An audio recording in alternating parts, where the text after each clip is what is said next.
Hello, everyone. How are you today? In this video, I am going to look at the major themes in Matthew Trafford's short story, Gutted. Now, this is a disturbing and intense story. So, as we discuss it, I want to focus not only on what happens in the plot, but how Trafford uses strange, unsettling images to explore grief, silence, family trauma, and the body. Now, let's start by remembering that a theme is not just a topic. We looked at this last week. A topic might be grief in this story, silence, violence, or the supernatural. A theme is what the story suggests about the topic. So instead of saying this story is about grief, we might say, in Gutted, Trafford suggests that grief reshapes love into something strange, painful, and even impossible to fully release. That kind of statement gives us something to analyze. It tells us not just what appears in the story, but what the story seems to be saying about human experience, which is a major effect of literature, as we've learned. One of the first important themes in Gutted is that grief changes love. The narrator's relationship with his father and mother is suggested to be complex, unsatisfying, even. And similarly, his relationship with Sydney, the mermaid, is not simple either. She's not someone he knows in an ordinary way. She can't speak to him, she can't explain who she is, she can't return his care. And yet, the narrator becomes attached to her. After his father brings her into the shack, the narrator begins to see her not as an object of discovery, but as a being who deserves tenderness. He names her Sydney, holds her hand, and speaks to her inside his head. This attachment is strange to the reader, but strangeness is important in this story. Trafford is showing us that grief doesn't always follow rational rules. Grief can attach itself to what is silent, damaged, or already lost to us. Grief is shown to be a characteristic of us humans that's embodied in us, like memory, a theme we'll explore later in the course, in fact, and can be awakened without our intentions. The narrator's care for Sydney becomes mixed with fear, with guilt, longing, helplessness. By the end of the story, when he burns the shack down, the action can be read in several ways. It is an act of destruction, but it's also an act of release. He destroys what his father has claimed, but he may also be trying to protect Sydney from more violation in this way. Now, a connection here is the distinction between mourning and melancholia. Mourning is a process of slowly releasing loss from our bodies, once again. Melancholia is more complicated because the lost object becomes internalized and can't be fully let go. In Gutted, the narrator's feeling for Sydney resembles this kind of unresolved attachment. Sydney's gone, or perhaps was never present in an ordinary human way, but she becomes emotionally central to the narrator. Love, grief, horror become impossible to separate. The terrible indignities the narrator's father is committing to this strange, wonderful, and innocent being, Sydney, reflects the narrator's own embodied emotions. A second major theme, following that last idea, is that the body becomes a vessel for emotional truth. This story is full of bodies, fish bodies, the narrator's wounded finger, Sydney's body, the father's body at work, the mother's hand on the narrator's shoulder. These physical details matter because the characters often cannot say what they feel. Instead, the body speaks for them. For example, the narrator's damaged finger is not only a physical injury, it's a memory of fear, of violence, and his father's cruelty. When the narrator remembers how his father forced him to gut a fish and injured him, remember the little narrative at the start of the story, the scar becomes a record of trauma. It tells us something about their relationship that dialogue alone could not express.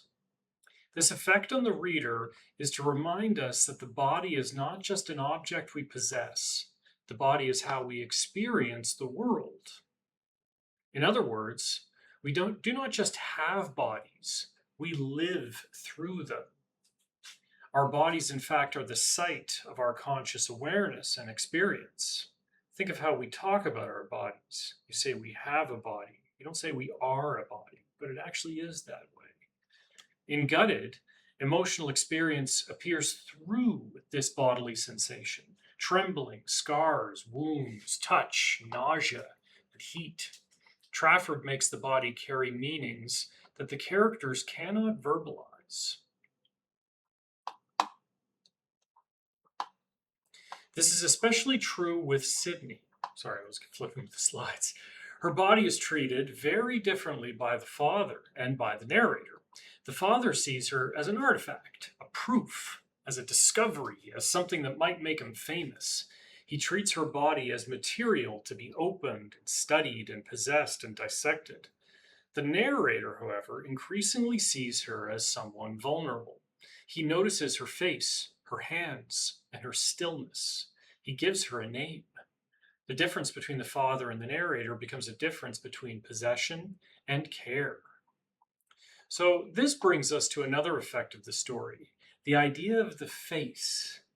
The face of another person, an other, creates an ethical demand on us. This is what Trafford's trying to say.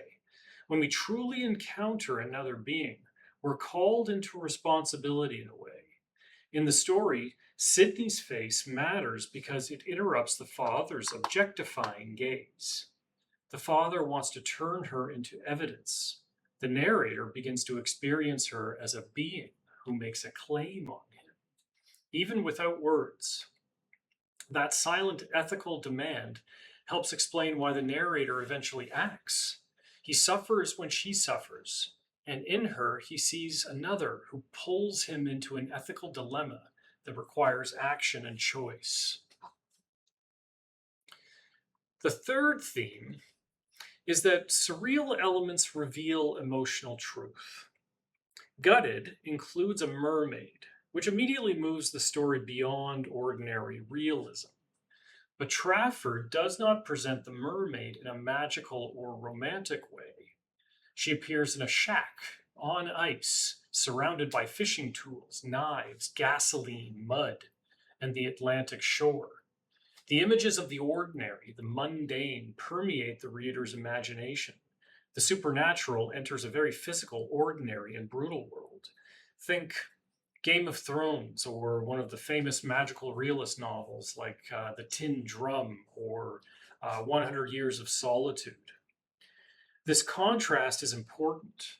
The mermaid is impossible as a character, but but the feelings she reveals are very real. She makes visible the narrator's fear of his father, his desire to protect, his confusion about desire and violence, and his longing for something beyond the limits of his home. The surreal element works because grief itself often feels surreal. When people experience trauma or loss, reality can feel distorted. The world may look the same, but emotionally it follows a different logic. And here we might connect Trafford's story to one of my favorite ideas in literature, which is the uncanny. Often associated with Freud, but the uncanny, we've heard this word before, the uncanny valley perhaps with AI machines. The uncanny is something familiar and unfamiliar at the same time. Sydney is partly human and partly sea creature. She's beautiful and frightening, familiar and impossible. The text and literature produces the uncanny through its contrasting effects on the reader. The narrator's response to her is also uncanny because it combines tenderness, horror, fascination, and grief. The supernatural doesn't take us away from emotional reality. Instead, it brings us closer to that emotional reality in the story. A fourth theme here is silence and emotional withholding. This is a story full of things not said. The narrator wants his mother to wake when his father takes him to the shack, but he doesn't call out. The father tells him not to tell his mother. The mother senses that something's wrong, but the family doesn't speak openly. Near the end, when the mother places her hand on the narrator's shoulder, he can't explain what's happening. He simply removes her hand and leaves. This silence is not empty, though, as we see in the story. It has a force, it shapes the family. The father's power depends partly on secrecy. The narrator's fear keeps him silent. The mother's partial knowledge leaves her in a painful position where she senses harm but can't fully enter the truth. Trafford shows us that silence can be protective in the short term, but it's destructive in the long term. And this connects us to actually one of my favorite concepts in literature and philosophy, language, of course, but the philosophy of language. Wittgenstein's famous idea that the limits of language are also the limits of our world. I think the quote is, "We cannot enter any world in which we do not have the language." In this story, in Gutted, the narrator lacks the language to explain what he's seen and felt. The emotional reality is too large, too strange, and too frightening for him. So the story turns to images: the shack, the sea, the body, the scar, the fire. When language fails, these symbols take over. And then finally, the story explores what are called liminal spaces. Look the word up, everybody. A liminal space is a threshold. It's like a straddling, a place between different conditions, often described as a place between the past, the present, and the future. But in Gutted, this story is full of thresholds of these limited spaces. The hallway between the bedroom and the outside world, the path from the house to the shack, the beach between land and sea, the mermaid between human and animal, the narrator between childhood and adulthood, and the final fire between destruction and release. The shack here is especially important.